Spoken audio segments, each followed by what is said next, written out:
L'initiative sur les soins infirmiers demande que la Confédération et les cantons reconnaissent l'importance des soins infirmiers et leur apportent leur soutien. Ils devront veiller à ce qu'il y ait suffisamment de personnel infirmier diplômé en Suisse et à améliorer ses conditions de travail.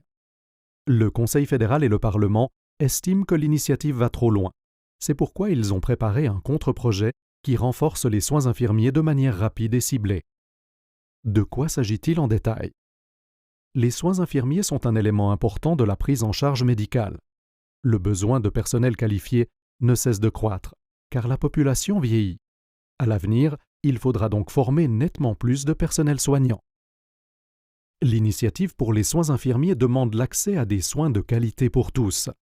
Elle exige que la Confédération réglemente les conditions de travail du personnel soignant en fixant par exemple le montant des salaires ou en veillant à une meilleure conciliation entre vie familiale et vie professionnelle. La Confédération devrait en outre rendre les professions du soin plus attrayantes à long terme.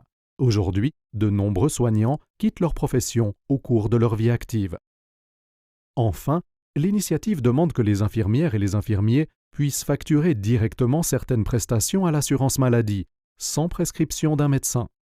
Le Conseil fédéral et le Parlement ont opposé un contre-projet indirect à l'initiative, qui complète les mesures déjà prises par la Confédération et les cantons pour renforcer les soins infirmiers.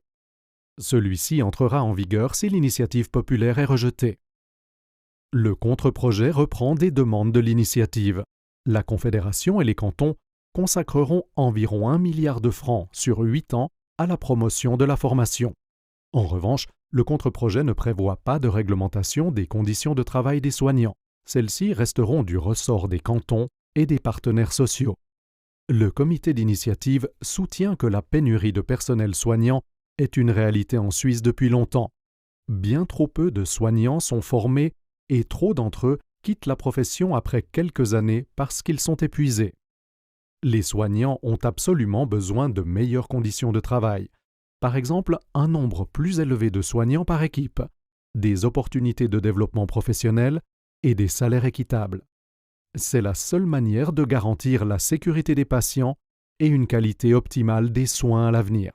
Le contre-projet du Conseil fédéral et du Parlement est insuffisant parce qu'il ne se concentre que sur la formation. Il faut donc voter oui à l'initiative sur les soins infirmiers. Le Conseil fédéral et le Parlement considèrent que le travail des soignants est très important pour la population. L'initiative exige cependant une intervention directe dans les conditions de travail, ce qui est excessif. Le plus grand défi est la pénurie de personnel infirmier. Le Conseil fédéral et le Parlement ont donc décidé de présenter un contre-projet. 1 milliard de francs devrait permettre de créer rapidement des places de formation supplémentaires. Le contre-projet permet aussi aux infirmières et infirmiers de facturer directement certaines prestations. Contrairement à l'initiative, elle prévoit un mécanisme de contrôle pour prévenir une augmentation des coûts de la santé et des primes d'assurance maladie. Pour toutes ces raisons, le Conseil fédéral et le Parlement vous recommandent de rejeter l'initiative.